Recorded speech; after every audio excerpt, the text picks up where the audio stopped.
Corona vaccine पे लगातार सवाल जो उठ रहे हैं, जिस तरीके से डोजेज देश में पड़ रहे हैं, उसको लेके जो सवाल उठ रहे हैं, जो विपक्ष के लोग हैं जो सवाल उठा रहे हैं, उसको लेके पीएम मोदी ने संबोधन में कहा कि कोरोना वैक्सीन 21 जून तक तमाम जो लोग हैं उन्हें फ्री में दिया जाएगा। अभी राज्य सरकार के द्वारा जो अपने राज्यों में जो वैक्सीन दिए जा रहे हैं उसको लेके बात करने के लिए राजद प्रवक्ता मृत्युंजय तिवारी है। कल पीएम मोदी ने संबोधन में कहा कि वैक्सीन 21 जून तक अब फ्री में। देखिए, सरकार की गलत वैक्सीन नीति खामियाजा देश की जनता को भुगतना पड़ा। लगातार विपक्ष ये मांग कर रहा था फ्री वैक्सीन की, और माननीय सर्वोच्च न्यायालय ने जब फटकार लगाई केंद्र सरकार को और गलत वैक्सीनेशन नीति पर सवाल खड़े किए, तब आदरणीय प्रधानमंत्री जी देश की जनता के संबोधन में उन्होंने फ्री वैक्सीनेशन की घोषणा कर दी। आदरणीय प्रधानमंत्री जी, आपने वैक्सीनेशन नीति की जो आपकी नाकामी रही, उससे कई लोगों को परेशानियों का सामना करना पड़ा। सुप्रीम कोर्ट ने भी सवाल खड़े किए आपके वैक्सीनेशन नीति पर। इस घोषणा में आप फ्री वैक्सीनेशन की घोषणा तो कर दिए, हम देर से ही सही, ये सुबुद्धि आपको आई, हम आपको धन्यवाद देते हैं।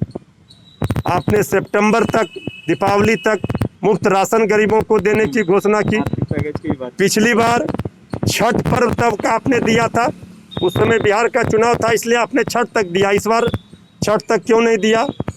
लेकिन आपने कल अपने संबोधन में प्रयास किया अपनी नाकामी पर पर्दा डालने की, वो दिख रही थी। जो आज हजारों लाखों घरों में मातम पसरा है, उसके लिए भी दो शब्द बोल देते। जो गंगा माँ के गोद में लाशों के अंबार बिखरे पड़े थे, ये सरकार की नाकामी आप छुपाने का जो प्रयास कर रहे हैं, ये छुप नहीं सकता है प्रधानमंत्री जी। जब देश में लोगों को जरूरत थी वैक्सीन की, तो आपने विदेश भेज दिया। जब देश के जो लोगों को जरूरत थी केंद्र सरकार के कोरोना के खिलाफ जंग में प्लानिंग की, नीति बनाने की, व्यवस्था ठीक करने की, आप बंगाल चुनाव में व्यस्त थे। ये गलत नीतियों का खामियाजा हुआ कि कई लोगों की जानें चली गई। इसके लिए कौन जिम्मेवार है? इससे आप नहीं बच सकते हैं। आपने फिर एक बार देश की जनता को सिर्फ भरोसा दिलाया। आपने किया 6 वर्ष हो गए आपको। जब विपक्ष सवाल करता है, माननीय सर्वोच्च न्यायालय आप पर सवाल करते हैं, तब आप देर से फैसला लेते हैं। बहुत देर कर दी हुजूर, आते आते बहुत लोगों की जानें जा चुकी है। बिहार की बात कर लेते हैं। बिहार की राजनीति में ये सीन चल रहा है। देखिए, ये नूरा कुश्ती चल रहा है।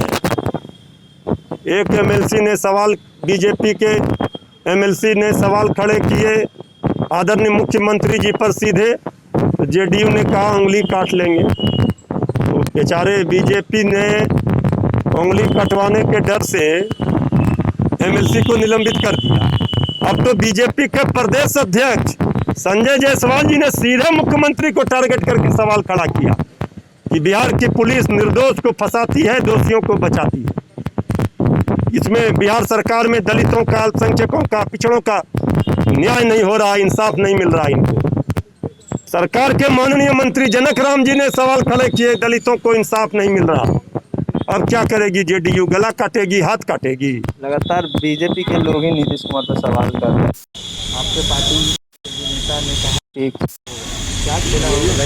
क्या तो हो चुका है, समारोह बाकी है। ये सरकार में सिर्फ फुटबॉल हो रहा है। सरकार में बैठे लोगों को लड़नी थी महामारी से, बेरोजगारी से, महंगाई से, भुखमरी से। ये आपस में लड़ रहे हैं। नीति आयोग का रिपोर्ट ने ऐसा करारा तमाचा मारा, जो विकास का वादा कर रहे थे, दावा कर रहे थे, चारों खाने चित्त हो गए। अब कह रहे हैं विशेष राज्य का दर्जा नहीं मिला। तो 16 वर्षों के बाद ये ज्ञान आया। विशेष राज्य का दर्जा को ठंडा बस्ता में आपने डाला। पटना यूनिवर्सिटी को सेंट्रल यूनिवर्सिटी का दर्जा नहीं दिला पाए, हाथ जोड़कर गिड़गिड़ा रहे थे। विशेष पैकेज नहीं दिला पा रहे हैं। नीति आयोग की रिपोर्ट ने हम लोगों के दावे पर मुहर लगा दी कि ये 16 वर्षों की डबल इंजन की सरकार में ट्रबल है। ये दोनों इंजन फेल है, बिहार फिसड्डी है, अंतिम से टॉप किया है, इनको नोबेल पुरस्कार मिलना चाहिए, लालू प्रसाद जी ने कहा।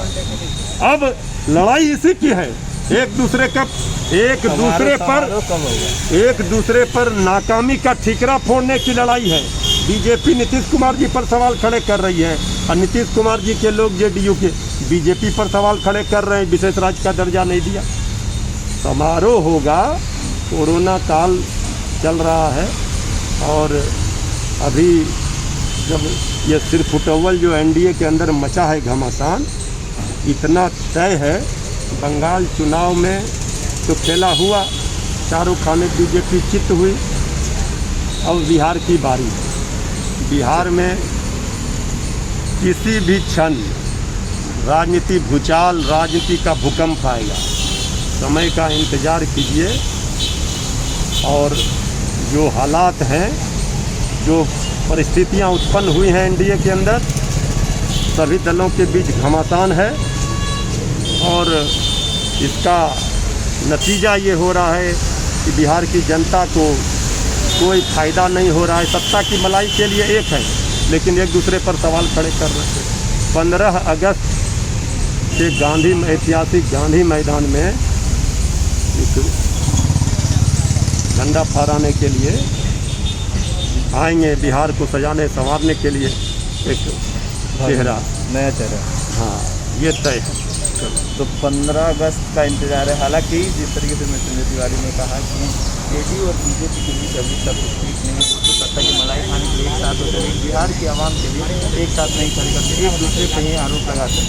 और वहीं दूसरी तरफ इन्होंने कहा कि खेला तो हो चुका है, बस समारोह का बाकी। अब देखने वाली बात है कि समारोह कब होता है। बाकी तमाम अपडेट्स के लिए देखते रहे लाइव बिहार। अभी लाइव बिहार यूट्यूब पर सब्सक्राइब और फेसबुक पर लाइक ज़रूर करें।